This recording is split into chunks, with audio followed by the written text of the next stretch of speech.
بھی آئی اور ساری دنیا کو ہم نے دیکھا کہ انہیں کے اعتماد پر اللہ کی بات کو جھوٹ کہہ رہے ہیں، اللہ کے نبی صلی اللہ علیہ وسلم کی بات کو رد کر رہے ہیں۔ تو ایک غلام اللہ کا ہے، کیا اس کی غلامی کے اندر جوش پیدا نہ ہوگا، حرکت نہ آئے گی کہ اگر کسی نے نہیں کہا ہے تو میں غلام ہوں، چلو اللہ کے یہاں وہ جواب دے، لیکن میں کیا جواب دوں گا؟ جو صحیح ہے بات۔ اس لیے یہ بات ہر مسلمان کا حق ہے جو صحیح معنوں میں اللہ کی بندگی کا ثبوت دینا چاہتا ہے۔ لوگ کہتے ہیں کہ اگر یہ کام نہ کرو، بات کہتے رہو اپنی مثبت دعوت، تو میں کہتا ہوں تم اللہ سے بڑے حکیم نہیں، اس کے رسول صلی اللہ علیہ وسلم تم سمجھدار نہیں۔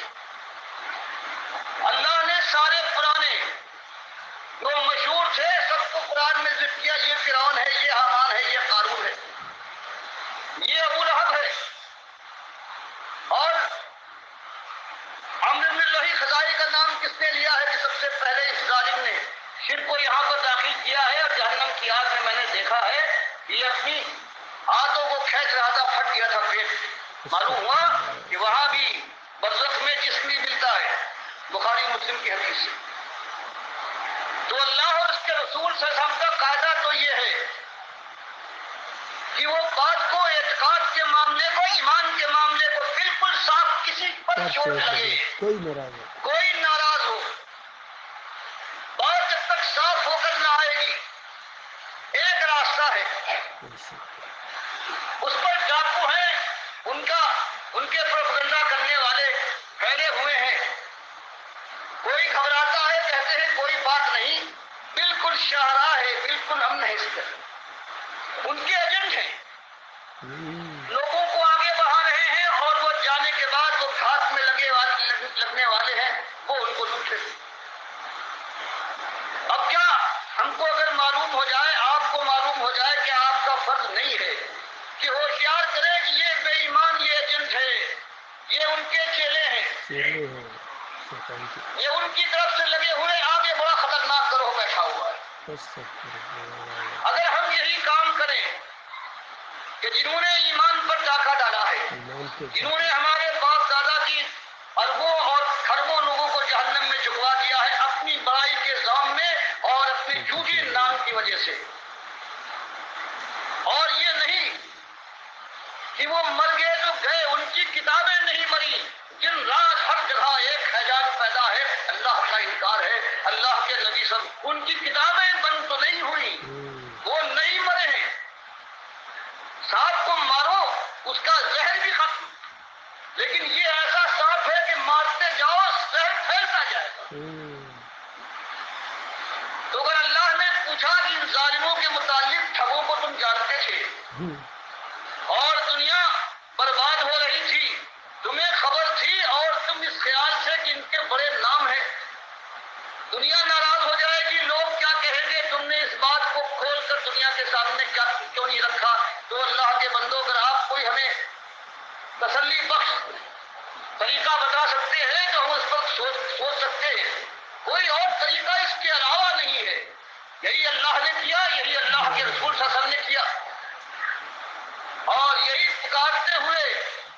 آپ مکے کی گلیوں میں اور خانہ کعبہ کے اندر پکارتے تھے کہ انکم وما تعبدون من دون اللہ، تلاوت کرتے ہیں کہ تم اور جن کو تم من ظالموں کو پوچھتے ہو، سوائے اللہ نے تفسیر فرما دی کہ جو خود مومن نیک تھے ان کی بات اور ہے، کسی نے زبردستی کی ہے، جنہوں نے اپنے کو پجوایا ہے، یہ سب حسب جہنم، یہ سب جہنم کا ایندھن ہوں گے، انتم لہا واردون، اس پہ داخل ہوتے ہوگے۔ یہ معمولی اور ڈھیلی بات ہے، اور جب یہ بات جمع مردی کے ساتھ آتی ہے، اس کے بعد کہیں صحیح معنوں میں انسان کھٹکتا ہے، کان کھڑے کرتا ہے، سوچنے پر مجبور ہوتا ہے، اور پھر چونکہ یہ حق ہے پھر اس کو قبول کرنے والا بن سکتا ہے، اس کے علاوہ کوئی اور راستہ نہیں ہے، کوئی راستہ نہیں، یہ ایمان کا ہمارے تقاضا ہے۔ اسی لیے کہا گیا تھا کہ بدال اسلام غریبا وسیعود دما بدا، اسلام جب آیا تھا آخر وہ بھی کہتے تھے کہ ہم حضرت ابراہیم کے ماننے والے ہیں، ایماندار ہیں. نبی صاحب نے ان کے ایمان کے شیشے اڑا دیے، تم ایماندار نہیں. اس لیے کہ ابراہیم ہمارا پیغمبر ما کان من المشرکین، تم تو مشرک ہو، وہ مشرک نہیں تھا. یہی جا کر مدینے میں ہجرت کے بعد یہی بات ان کے سامنے کھول کر رکھی گئی. تب یہ آشوب برپا ہوا ہے، زلزلے آئے ہیں، اور پھر وہ ساری تاریخ جو آپ کے سامنے ہے وہ دہرائی گئی ہے. اور اس کے بعد پھر کئی لوگ سمجھے ہیں، دماغ کھلے ہیں، اپنے مالک کی اصلی عزت کو پہچانا ہے، اور پھر کہیں راستہ لوگوں کی نگاہوں کے سامنے آیا ہے، اور پھر چلے ہیں، پھر اللہ کے وعدے پورے ہوئے ہیں. آج اگر اس طرح سے، اگر دوگلے پن کے ساتھ، اگر اللہ کے ساتھ اللہ کے انکار کرنے والے طاغوت کا بھی آپ نے خیال کیا تو اللہ کے دوہرے قدم میں پڑیں گے. ایک تو آپ جانتے ہیں، بتا دیجیے گا، پھر دنیا میں یہ آوازیں اٹھ رہی ہیں کہ ہاں یہ طاغوت تھے، چاہے تمہارے سر کے تاج ہوں لیکن اللہ کی بارگاہ سے راندے ہیں، ان کی بات نہ ماننا. تو اپنی ذمہ داری پہچانیے، باقی ساری چیزیں وہی ہیں. تھوڑی سی خلوص کے ساتھ، بالیدگی کے ساتھ، کہ نمازوں کے اندر روزہ کوئی نئی چیز آپ کے سامنے ہم کیا پیش کر سکتے ہیں جو اللہ کی کتاب اللہ نبی صاحب نے نہیں پیش کی، اس کے علاوہ کیا پیش کر سکتے ہیں. ہم کہتے ہیں وہی بات، اس سے پہلے یہی ہوا ہے کہ ایک پیغمبر آئے ہیں عیسیٰ علیہ السلام، ہزاروں لاکھوں کی تعداد ہے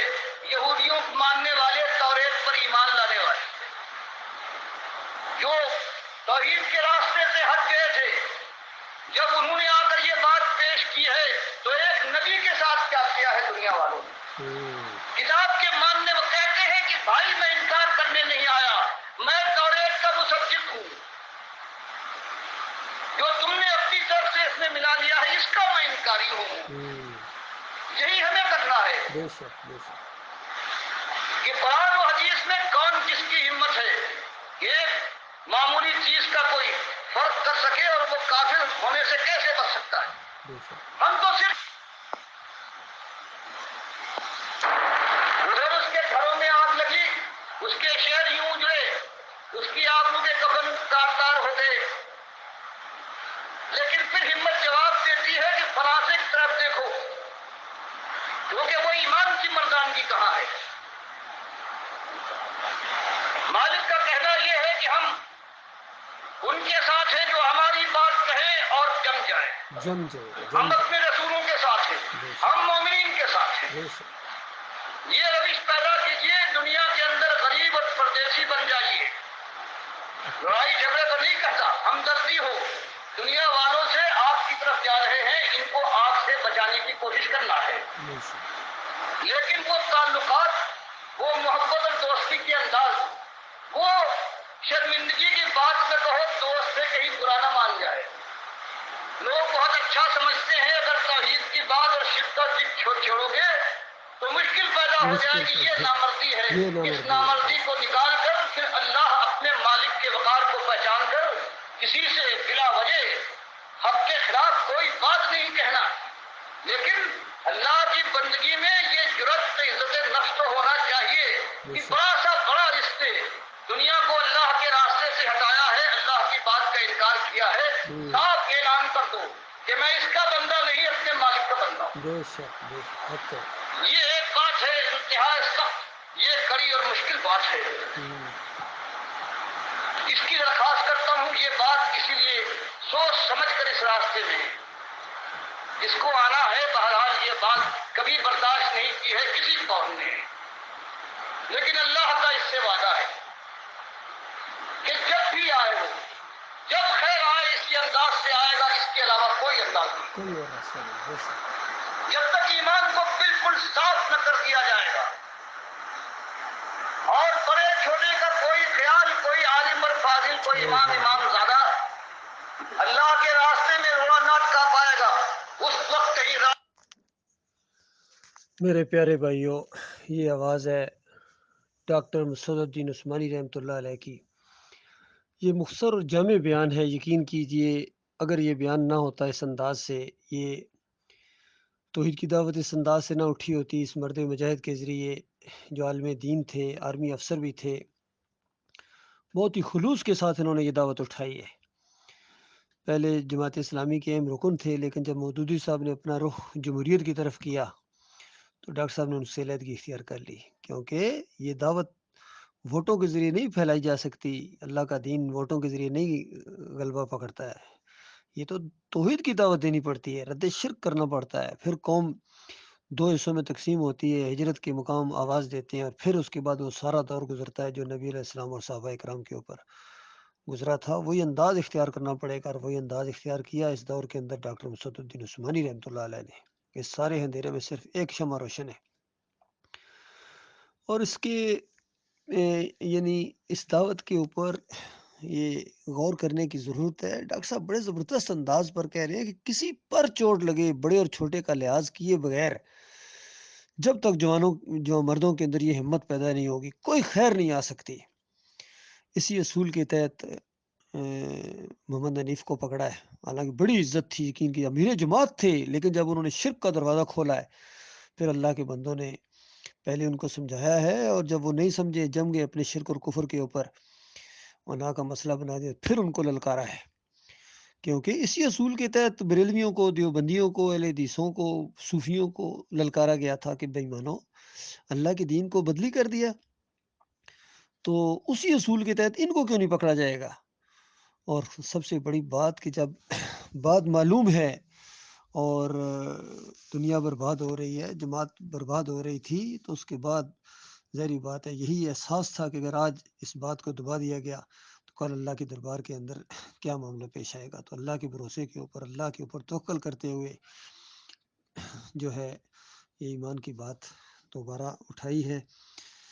اللہ کے ایک بندے نے اور ساتھی بنے ہیں، اور یہ بات آگے بڑھتی چلی جا رہی ہے۔ الحمدللہ یہ بات بڑھے گی، اور ایک بہت ہی مضبوط بنیادوں کے اوپر اب جماعت قائم ہو گئی ہے۔ ڈاکٹر صاحب کی جماعت کے جو امیر بنائے گئے ہیں وہ کمال خان صاحب لاہور میں رہتے ہیں، اور دوسرے اور بھی ہمارے ساتھی ہیں ہر جگہ الحمدللہ۔ لیکن یہ محمد حنیف اور پھر منور سلطان اور یہ اسلم صاحب، جتنے یہ تھے جماعت کے بڑے کرتے درتے تھے، سب کے دماغوں کے اندر شرک آ گیا، ان کی رگوں اور پٹھوں کے اندر شرک آ گیا۔ بے ایمانوں نے اللہ کے دین کے ساتھ وہ بگاڑ کیا ہے، وہ کھیل کھیلا ہے، کیونکہ ایمان کی جو جماعت ہو، ایمانداروں کی جماعت ہو، توحید کی بنیاد کے اوپر، رد شرک کی بنیاد کے اوپر، کفر بالطاغوت کی بنیاد کے اوپر جو جماعت اٹھی ہو، وہ جماعت پھر شرک کی دائی بن جائے۔ اندر سے طاغوت اٹھا ہے، اندر سے طاغوت اٹھا، ان کی آنکھیں نہیں کھلی ہیں، اور پوری دنیا کو للکارنے والے، پوری دنیا کا رنگ جہاں بدلی کرنے والے، ان کا اپنا ایمان بدلی ہو گیا۔ برحال کوئی نہیں، یہ تو اپنے اپنے نصیب کی بات ہے، ہم اس شمع کو انشاءاللہ بجھنے نہ دیں گے۔ اللہ کی توفیق سے یہ دعوت بڑھتی جا رہی ہے، پہلے سے زیادہ ہمارا ایمان ہو گیا الحمدللہ۔ اللہ تعالیٰ اس کے اوپر جماعت اور مخلص اور باصلاحیت لوگوں کو مالک ہمارا ساتھی بنائے گا۔ ہمارے دلوں میں ان کی محبت، ان کے دلوں میں ہماری محبت پیدا ہوگی انشاءاللہ۔ کندھے کے ساتھ کندھا مل کے قافلہ ہے یہ رواں دواں، انشاءاللہ یہ جماعت جو ہے بہت ہی زیادہ مضبوطی کے ساتھ آگے آئے گی، اور کوئی طاقت اس کا مقابلہ نہ کر سکے گی جب تک یہ ایمان خالص کے اوپر قائم رہیں گے۔ جم جائیں گے جب یہ، اور ان ٹھگوں کو پہچانیں گے اور ان کو للکاریں گے۔ اللہ تعالیٰ غور و فکر کرنے کی توفیق عطا فرمائے۔